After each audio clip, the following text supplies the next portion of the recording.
when you start entertaining your imagination again.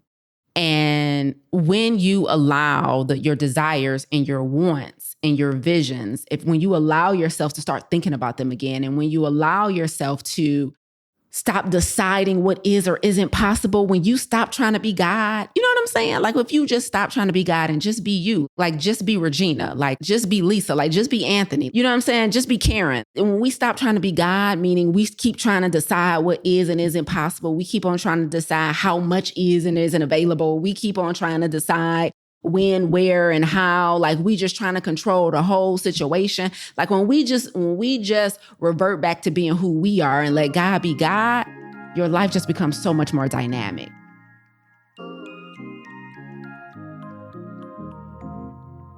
Optimal health is not a privilege, it's a right. However, unfortunately, the overwhelming majority of health challenges today can be attributed to lifestyle. This includes our physical activity, the quality of our relationships, stress, purpose and fulfillment, and of course, our diet. But what if there was an alternative? What if we could prevent and combat these health challenges with lifestyle changes before pills and procedures? You are listening to the Plant Protocol podcast with yours truly, plant-based health and business coach, and now the forever voice in your head, Lisa A. Smith. It's time to come get this health.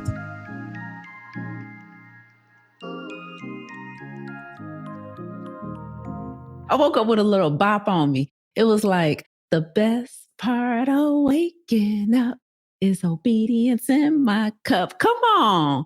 I woke up like, without an alarm, just woke up excited. The best part of waking up is faith all in my cup. Let's talk about cups right quick. Let's talk about cups. Listen, it's so crazy. One of the things that people say all the time is like, I want to be in overflow, right? I want my cup to be full with everything that I need. And then I want to be able to give from my overflow. Let's talk about overflow today. The best part of waking up. Listen, I had a video go viral. And in that video, I was talking about things outside of the kitchen and the gym that truly impacts your health. And in that video, several of you have seen it. I talked about 3 distinct things. I said, if you really want to optimize your health and if you really want to become a 12 out of 10, then you want to also prioritize sleep. I said, you also want to prioritize eliminating chronic stress. And then finally, I said, you also want to prioritize living in your purpose. I talked about how purpose heals. And in this clip, when I said that, I started getting a ton of comments and questions, both publicly on the post and privately in my DMs, where people are like, how do I find my purpose? How do I find my purpose? I like what you said about purpose heals. I believe you, but I don't know my purpose. And so I was like, okay, say less. Let's talk about it. And so here we are talking about it. I'm going to share with you guys how I found my purpose, and based on where you are, how you can too, because I cannot overstate how much purpose heals. Because listen, you wake up with a bop in your spirit. The best part of waking up is purpose in your cup. Like, what's the best part of waking up for you? Let's start with a question. What's the best part of waking up for you? Like, I realized this morning. I had like just a quick little revelation, if you will. You know what I mean? A quick little divine download. I'm like, dang, like no matter what, like I can get up early without an alarm. And not only do I get up early without an alarm, I get up with enthusiasm, right? I get up with excitement. I was like, oh, it's Monday. I'm going live on YouTube and Instagram today. I get to talk my talk today. I get to add value today. I get to take the divine downloads that God gave me and give them to y'all today. Like, I'm excited about being in service. I'm excited about running my company. I'm excited about coaching clients. I'm excited about a speaking engagement coming up. Like, I'm excited. And I'm like, this is really the best part of waking up. I'm like, Folgers had it all wrong. They had it all wrong. I'm so excited. So immediately after having that thought, the next thought I had was, man, so many people are not excited. For some people, the best part of waking up is like coffee and pastries. For some people, the best part of waking up it's like foolishness. They can't wait to scroll on social media, or they can't wait to look and read some nonsense. Like for some people, the best part of waking up is like being able to be in somebody else's business, like rumors and gossip and celebrity news and junk and trash TV. And for some people, the best part of waking up is bacon and butter, artery clogging mess, right? And so I want to have a conversation with you guys today so that we can make sure that for you, the best part of waking up is your purpose. That for you, the best part of waking up is being obedient. For you, the best part of waking up is living your whole life based on faith and an understanding that you ain't controlling everything and things will always work out for you as long as you're obedient. I want to make sure the best part of waking up for you is the mastery of the understanding that faith gives you favor. And as long as you are obedient, you will always have favor. So let's talk about it, because people have been asking me in my DMs, publicly on their viral posts, how do I find my purpose? How do I find my purpose? I don't know what it is. Okay. So when I was thinking about this question, right, I've answered this question in a number of ways, and I'm going to share those things with you today.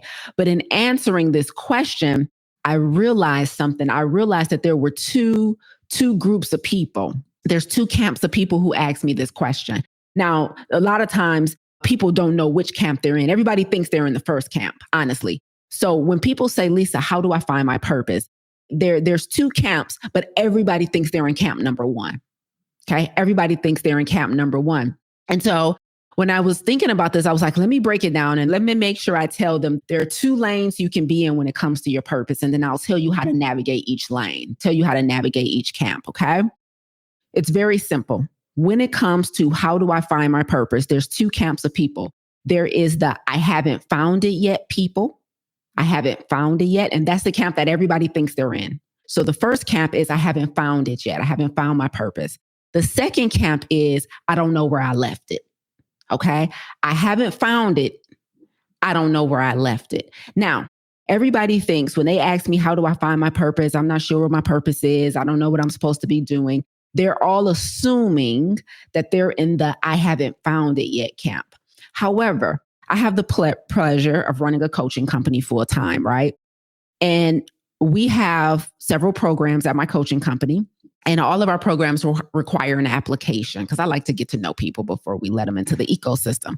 And so through that application, they have to go through a suitability interview to work with us. And so I get to have private one-on-one conversations with individuals. And through these private one-on-one conversations is where I discovered the camp number two. I don't know where I left it. See, everybody thinks they don't know their purpose and they haven't found their purpose. That's what they think when they ask the question. But through these private conversations that I have with our prospects and our future clients, just a few sentences into the conversation, I realized that it's not that they don't know their purpose. They don't know where they left it. Here's what I mean. After a few questions, so let's take our Farm to Table plant-based coaching program, for example. People apply for that program. They fill out the application. If it looks good, they get invited to the suitability interview. And during that suitability interview, I ask them about, of course, their health goals. But then I ask them, if we achieve your health goals together, what do you want to do with this health? Like, how are we going to leverage this health? Like, what's the ultimate goal, right? And they sometimes try and sell me a lie about, I don't know. But after a little more probing, a little more poking, they start spilling it all. Well, I've always had this vision and this dream of starting this nonprofit. I talked to a phenomenal woman the other day who just enrolled in Farm to Table. She had this beautiful vision about what she wanted to do in the real estate industry. And she just loves real estate. She loves houses. And she has this big vision of this offer that she wants to make in the real estate. And I thought it was brilliant. But it's so funny. Right before she shared that with me, she started telling me that she didn't know what her purpose was. She was like, I saw your video on YouTube where you was talking about purpose and how purpose heals. I don't know what my purpose is. And then literally less than 3 minutes later into the conversation, she was sharing with me this big dream and vision she had about real estate. This conversation, I've probably had the exact same conversation over and over again over the years with numerous people where first they will start the conversation saying they don't know what their purpose is. And then a few minutes into it, they start telling me, well, I did have this vision of becoming a health coach and starting a wellness center and starting a holistic services for people in need. Like they have all of the, I'm like, I thought you didn't know. So there is that camp of people in this, and they don't know that they're in that camp of, I don't know where I left it, until I remind them of the thing they've always been thinking about, dreaming about, and envisioning. So here's the first assignment. Here's the first takeaway for you guys. Some of you are out here saying, I don't know what my purpose is, meaning I haven't found it yet. But for the majority of you, that is not true. For the majority of you, it is, I don't know where I left it, meaning I had a vision, I had a desire, I had an idea maybe many years ago, but I kept pushing it down, or I kept telling myself stories about I'm not enough. And now is not the time. I don't have enough money. I don't have enough resources. I'm not good enough. I got to wait until the kids do this. I got to wait until I finish that. I got to wait until this is paid off. I got to wait. So you've been telling yourself so many stories about why it's not possible that you have just decided that that wasn't what you were supposed to do. You have just decided that it must be something else must be meant for you. When the truth of the matter is, you already know what the thing is. The thing you have mastered is disobedience. So when people come to me and say, Lisa, you talk about purpose and you say you found your purpose and I don't know how to find my purpose, I will challenge you. I will challenge you to think about what you have stopped entertaining. You know, Steve Harvey says something, many of you have probably heard it. You know, he talked about how your imagination is just our previews. Like your imagination is God giving you previews to your future. Kind of like how, you know, we go to the theater and to see a movie and to see a film and we see previews before we see the main feature film. Your imagination and the things you have thought about and dreamt about and fantasized about and maybe even started planning a little bit, that is the thing. Like you got it already, but you have set it down because you've been telling your stories about it being impossible, unachievable. You've been telling yourself stories about you not being not enough. You're not qualified. It's not the right time. Or you've been telling yourself stories about lack. I don't have enough. And you fill in the blank of what your enough is. I don't have enough money. I don't have enough time. I don't have enough education or certifications. I don't have enough of something. And I tell people all the time, if for any reason something don't work out for you in your life, it's not because there wasn't enough of something. I don't know where all this lack comes from. If ever something doesn't work out for you in your life, it's not because there was a lack of anything. It's not because there was a lack of anything. If there was a lack of anything, it was a lack of belief on your part. That's it. Everything else is available in abundance. So if there is a lack of anything, it is a lack of belief on your part. And so what happens is I talk to these individuals and they inevitably start telling me, well, yeah, I did want to come out with my own product line. I remember talking to this lady one time who was like, I want to come out with my own clothing line for plus size women who want to do fitness, who are in love with fitness like me. She's like, I think she said she run marathons, or she was like a triathlete. It was something amazing that I would never do. Okay. I'm like, I'll pass out water at those events. Like I'm good for that. I'll do a little sign up table, but no, I'm good on the marathon. I'm good on triathlon. Like y'all are so dope. Right. But anyway, I remember talking to her and she being like, I want to come out with a fitness line for plus size women who actually engage in these extreme sports because, you know, the clothes they think everybody's small who do those events. And I'm like, that's brilliant. But I haven't done it. It's been years. I've been thinking about this for years. Meanwhile, I don't know what my purpose is. Like, what? Okay. So there's one group of you who are essentially lying. You're lying to me and you're lying to yourself. It's not that you don't know what to do. You don't know. It's not that you don't have any ideas. It's not that you're not sure what you're called to. It's just that you have stopped entertaining your imagination. You stop entertaining your imagination, right? And so when you start re-entertaining, re-engaging your imagination and allowing yourself to go there, then you will essentially find there is something that lights you up. There is something that will make you excited to get out of bed in the morning. There, you do have something for which can become the best part of waking up for you. The best part of waking up is purpose. You know what I'm saying? Like, stop lying. Some of y'all just need to stop lying. Like I got in my mastermind, like when I tell you I could tell these stories for days, in my mastermind, I had a client I don't know what my purpose is. I don't know what that thing is for me. I don't know what it is. I don't know what it is. 5 minutes in the conversation, well, I did want to start this nonprofit for children to take them on trips and help them see the world and expose them to the world so that they can start dreaming. I said, what?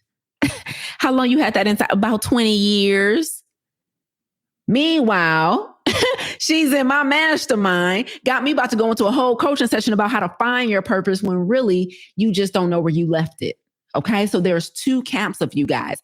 I can't find it. I haven't found it yet versus I don't know where I left it. So figure out, where did you leave your purpose? Did you leave it on the shelf when you were trying to finish that degree? Did you leave it in that last relationship when you let that person make you feel like you weren't enough and completely squash your confidence? Where did you leave your last idea? It ain't that you haven't found it. You just don't know where you left it.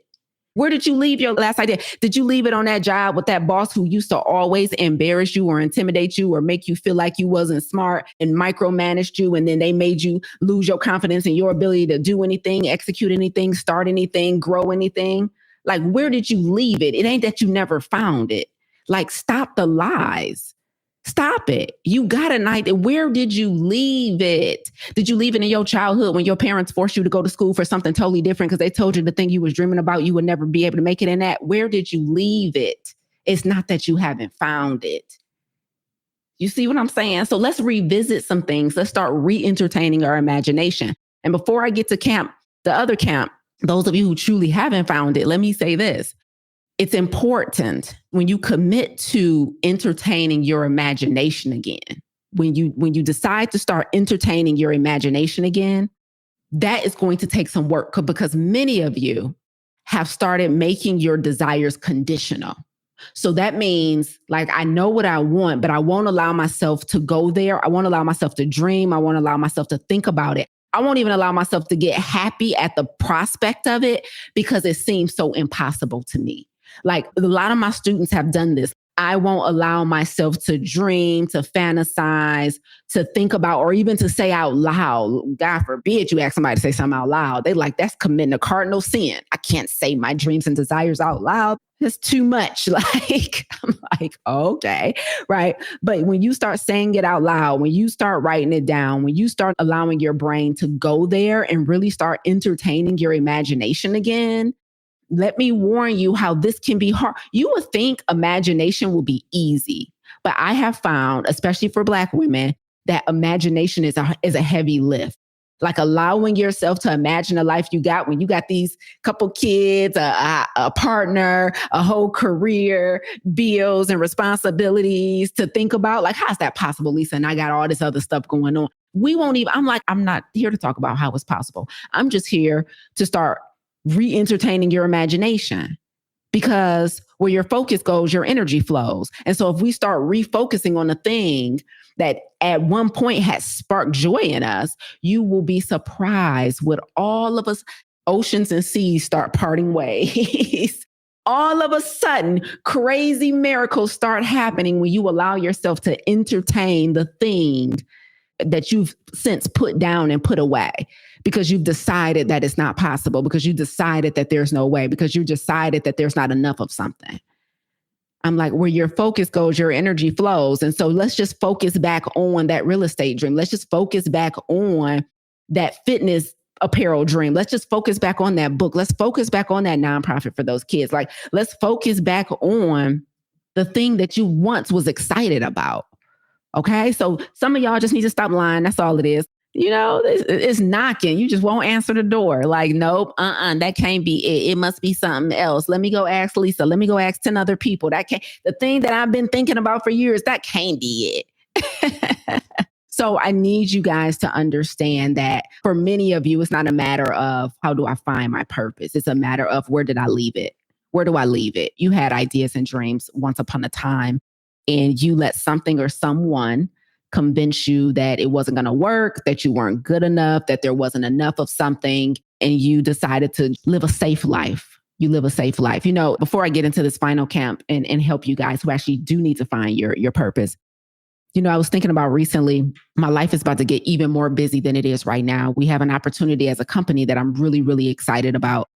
And this opportunity is a lot of responsibility, and it's going to be a bit of an undertaking. And I'm really, really excited about it. And I think one of the things I'm most excited about is that I probably won't have any more Groundhog Days. You know how you guys might have, you get kind of in a routine and it becomes a little monotonous. Like, although I do different things every day in my business, like none of my days are exactly the same from a micro standpoint, but from a macro standpoint, they're pretty much the same. Wake up, pray, meditate, my mastermind call, work out, get in my office, get to work, wrap up the day with like, it's usually that over and over and over again, right?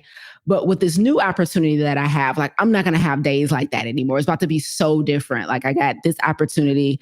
It's one of the first opportunities I've had in a long time where I got to be in person somewhere on a semi-regular basis. And then I'll also be traveling a lot more too. And so I'm like, man, ain't going to be no more Groundhog Days. Like, my weeks and my days are about to look like extremely different from one another. And it is that level of excitement. I think for some of us, we've gotten into like this Groundhog Day routine where everything is kind of looking the same and feeling the same. And for many people, they feel a lack of fulfillment. And part of that comes from disobedience. Like, living a life of radical obedience just puts your name in rooms that your feet haven't stepped foot in, and positions you for opportunities that you never would have thought about or asked for. And your life becomes so much more dynamic. If I needed to drill this point into the ground even more, it would be to help you guys to understand that when you start entertaining your imagination again, and when you allow your desires and your wants and your visions, when you allow yourself to start thinking about them again, and when you allow yourself to stop deciding what is or isn't possible, when you stop trying to be God, you know what I'm saying? Like, if you just stop trying to be God and just be you, like, just be Regina, like, just be Lisa, like, just be Anthony, like, just be, you know what I'm saying? Just be Karen. Like, when we stop trying to be God, meaning we keep trying to decide what is and isn't possible. We keep on trying to decide how much is and isn't available. We keep on trying to decide when, where, and how. Like, we just trying to control the whole situation. Like, when we just revert back to being who we are and let God be God, your life changes in a ton of ways. And for me, one of those ways is that I get rid of this semi-regular Groundhog experience. That's why I always have to keep like events booked on my calendar. Because I'm like, we got to mix this up. Like, I need somebody to throw a little monkey wrench in this routine, right? So I'm like going to a couple concerts this weekend that I'm excited about. And like, when you really start living a life of radical obedience, your life just becomes so much more dynamic, so much more dynamic. And so if that is you, if you feel like this, what I'm doing day in and day out is unsustainable, I'm either bored or lonely or unfulfilled or feeling like not enough or whatever, I start re-entertaining your imagination and watch what happens. Where your focus goes, your energy flows. Where your focus goes, your energy flows. So let me talk to that first camp of people before I hop off, the camp that everybody thinks they're in. I haven't found my purpose yet, because most of y'all, that's not it. But I'll entertain a one or two of y'all for whom it must be true. Okay. And now, a word from our sponsor. Oh, wait, that's me. I'm the sponsor.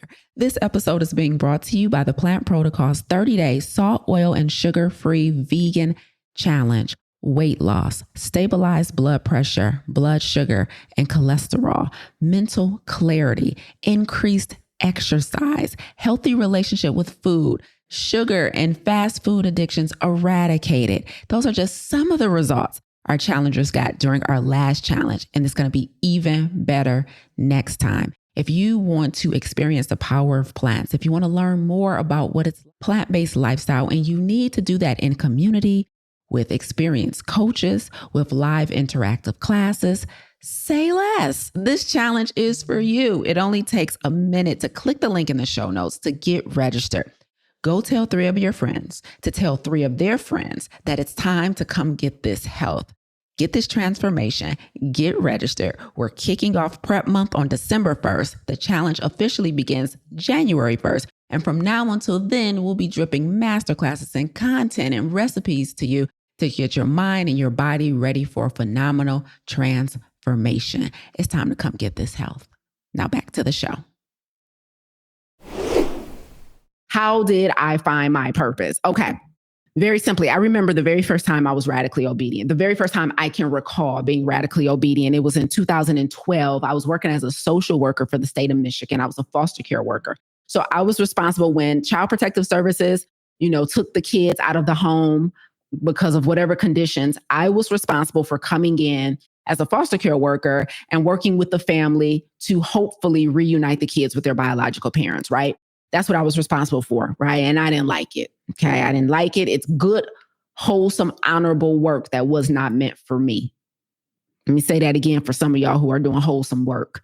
Okay. You might be doing wholesome work in some type of a system for kids or seniors or in ministry. It was good, wholesome work that wasn't for me. Let's be clear. Sometimes we have guilt about not wanting to do the things that it's like in service to others. Like, no, you get to choose how you're in service. You get to choose your in service, right? It's just like when the people at Whole Foods be like, do you want to round up your order to donate to the children's hospital? No, I don't. I don't choose to be in service in that way. Run my 21-cent lady. You know what I'm saying? I'm so sick of us having being pressured into, anyway, soapbox, Lisa, get back on track. Okay. So I was doing good, wholesome work that wasn't for me as a foster care worker. Now, here's what I knew. I knew I wanted to travel the world. And I knew I wanted to travel the world on somebody else's dime, because who don't, right? And so I thought at that time that the best way to do it was to get a federal government job. I was working for the state government, okay? But I'm like, well, the federal government is the one who will send you all over the world and pay for your joint. So I started applying for federal internships with the State Department at the U.S. government. So I got one, right? I got a reply, and they, I went through this super long application process, and they were like, congratulations, you've been selected to work at the United States Embassy. Now, when I filled out the application, they asked like what cities. I think they gave a list of cities that you could choose from all over the world. And my first choice was Rome, Italy.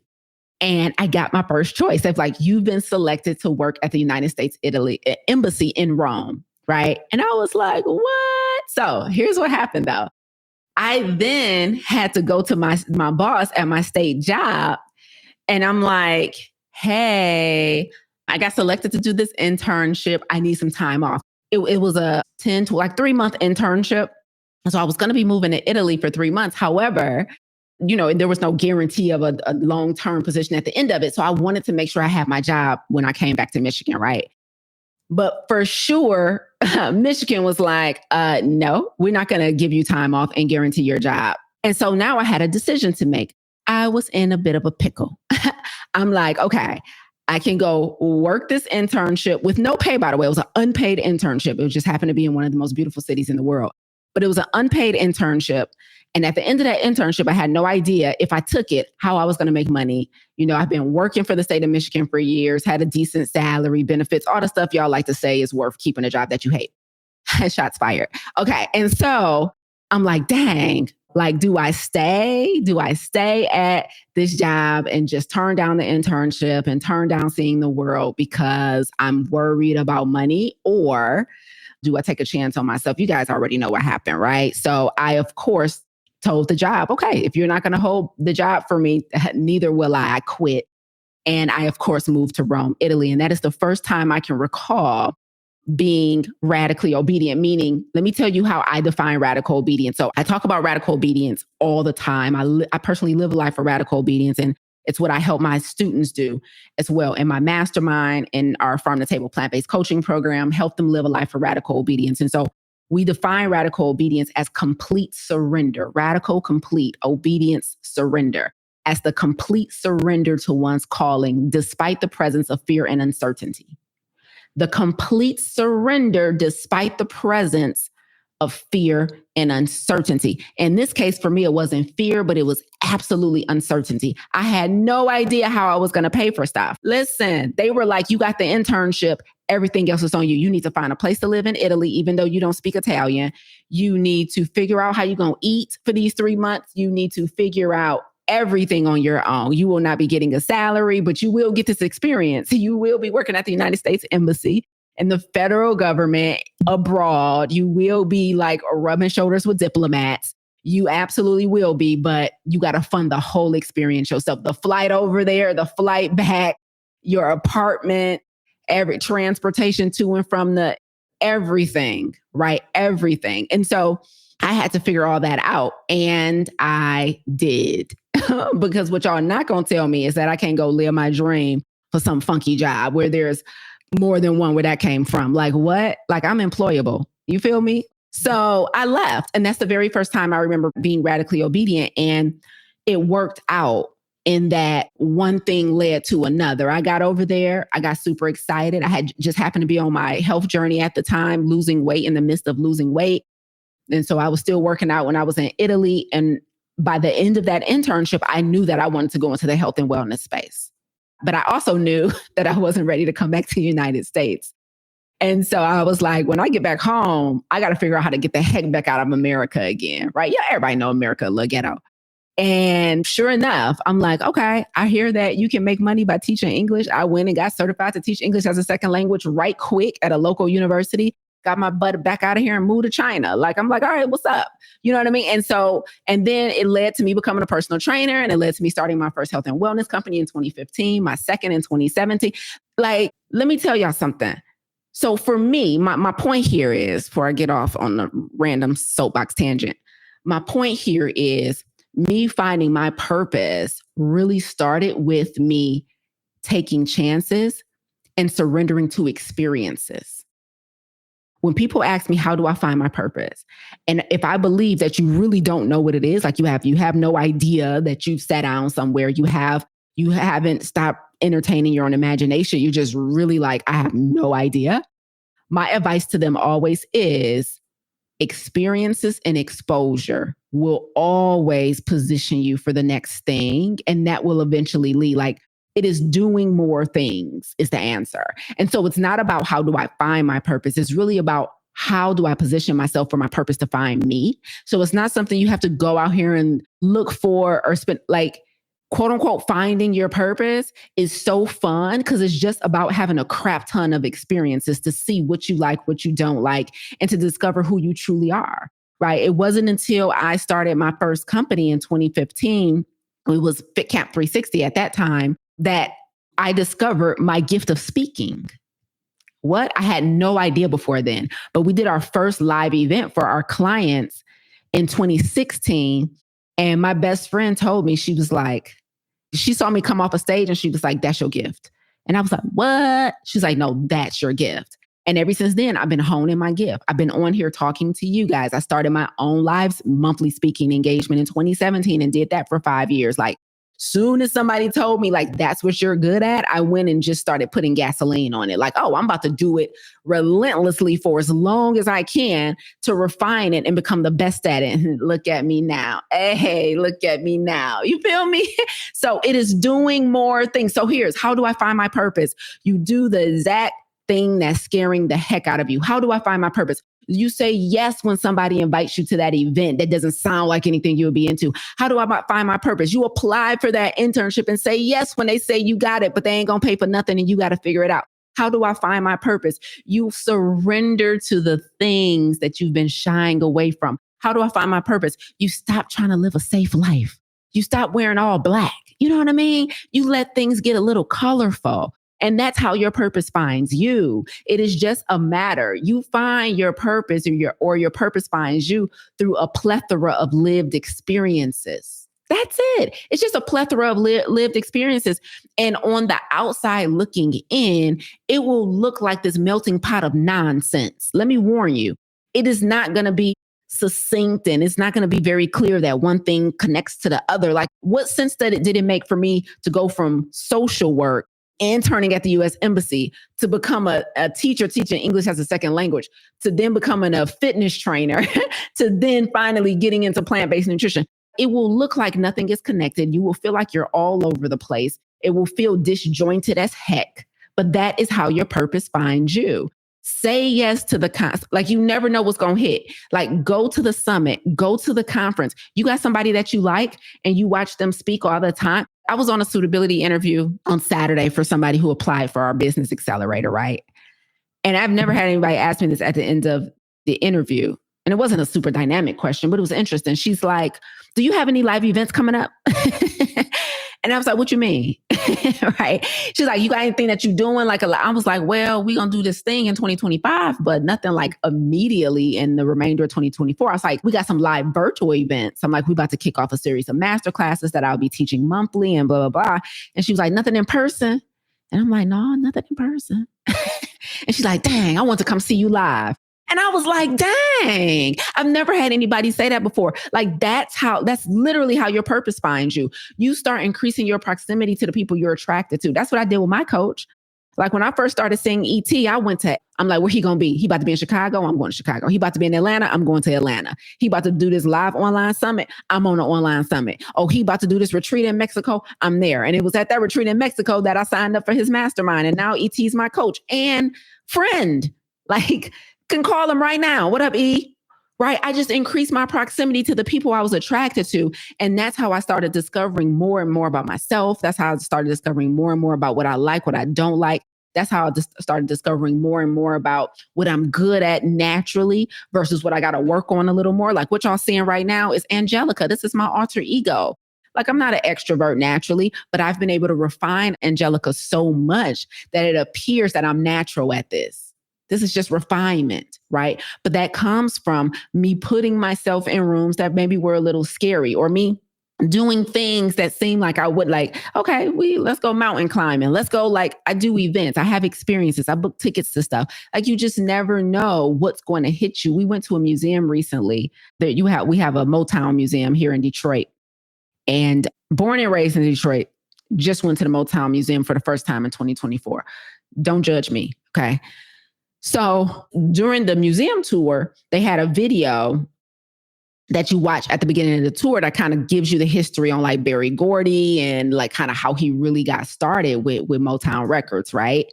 Berry Gordy in that video was talking about why they don't close. He's like, we create music, we create records for a living. We're open 24/7. Like, you would think that we would have business hours, right? You would think it would be like, we're open from this time to this time.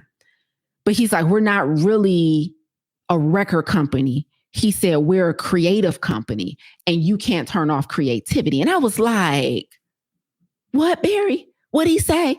I whipped out my phone and I wrote it down so quick because I'm like, yes, that's what my coaching company is. I'm like, we are creators. We are not blah, blah. And I took notes, and it enhanced the way I look at my business, and it enhanced the way I approach my work. I might not have got that nugget had I not went to the museum and saw the video from Berry Gordy. I'm just saying, experiences, you never know where you're going to get that spark, where you're going to get that divine download, where you're going to get that next idea. And so your purpose finds you, but it can't find you in the house under a rock, being safe, wearing all black all the time because you don't want to be seen. You really think it hides you.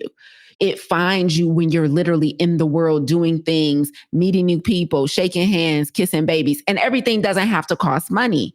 Like, I'm not telling you got to travel 20 states away for your purpose to find you. It can be in your own backyard, but what's going on in your own backyard that you are shying away from? So do more things. How do I find my purpose? Do more things. Do more things. Like, Lisa's about to have this masterclass. It's at 7 p.m. on a Wednesday. That's where I usually watch my favorite show and turn down. I'll just watch the recording. Except she said that she's going to be a part of the class, that they're not going to record the special Q&A. But that's not my regular Wednesday routine. I'm so pressed about sticking to my regular routine that I don't want to deviate out of my regular routine because I'm so type A. But she's only teaching it once a month and it's never coming back around. Show up. Y'all got it. Like, everybody's so married to what you're used to doing. Why would somebody have my sister's birthday was yesterday and she had a little get together, and it was a Sunday night. And mind you, she didn't plan to have a get together. Like, she didn't plan it until like 3 hours before. Just sent out a text message like, hey, we about to do a bonfire for my birthday. As I was leaving last night, people were still showing up. I'm like, this is wild. As crazy as people be complaining about, no, we got to work tomorrow. We can't hang out on a Sunday night. We got to work tomorrow. We can't go to a show on a Monday. I'm going to a show this week on a Thursday evening. That's unheard of for some people. Shows are only for Saturday night when you don't have to work the next day. If y'all would divorce y'all routine and just start living life and stop thinking like it can only fit into these boxes for me to do it, I promise you life would change for you. I promise you life would change for you, right? So your purpose, you don't find it, it finds you, and you find it through a plethora of yeses. Yes to the invitation, yes to the experience, yes to the unpaid internship. Yes, find it through a string of yeses and stop being so scared.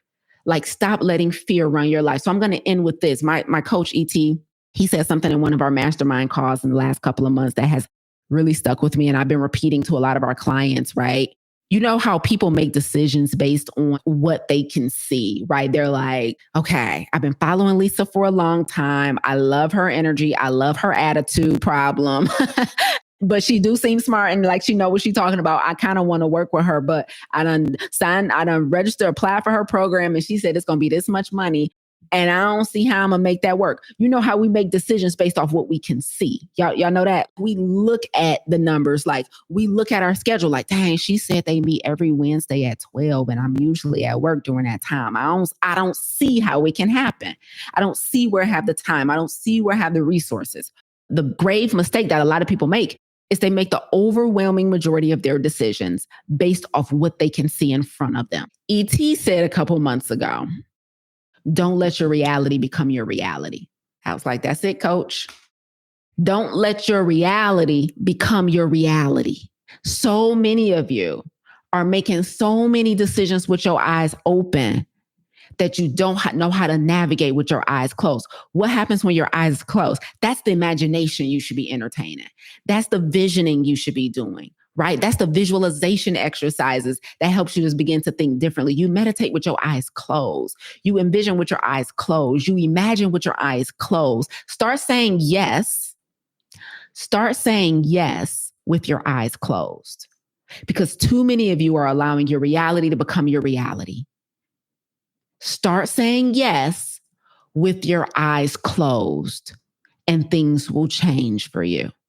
Okay? Because with your eyes open, all you see is your husband, your partner, your kids, all the responsibility. You just don't see how it's possible. When saying yes to this one thing could potentially unlock all of the freedom, all of the time, all of the resources that you need to change your whole life and get out of that groundhog safe, monotonous routine. If you want fulfillment, if you want more joy, if you want more excitement, if you want your life to be more dynamic, you got to start saying yes with your eyes closed. I didn't know how I was going to find a place to live in Italy. I didn't know how I was going to pay for that place to live.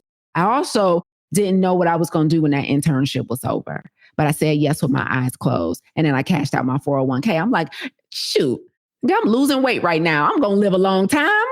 We can rebuild this retirement fund. And that's how I funded Italy with my 401k. I'm like, in order to do that, I had to stop believing the things that everybody was telling me. Like, you put money into it and you never touch it.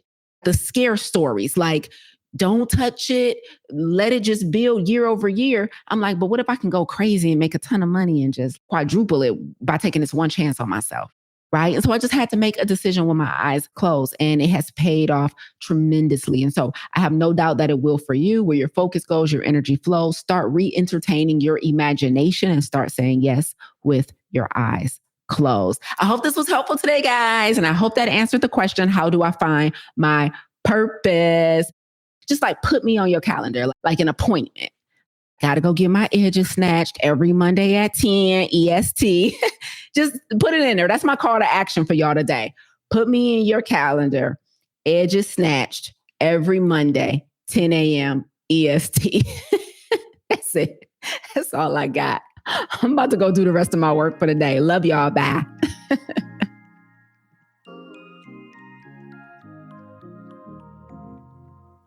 You tuned in today because, like me, you refuse to let your good become the enemy of your great.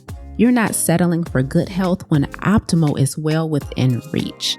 If you're ready to go from good to great, visit lisaangelsmith.com to learn more about our plant-based health coaching program, Farm to Table, and our plant-based business accelerator and coaching certification. But before you go, if you enjoyed what you heard today, please consider rating and reviewing this podcast. Until next time, remember, radical obedience is still undefeated. Stay obedient.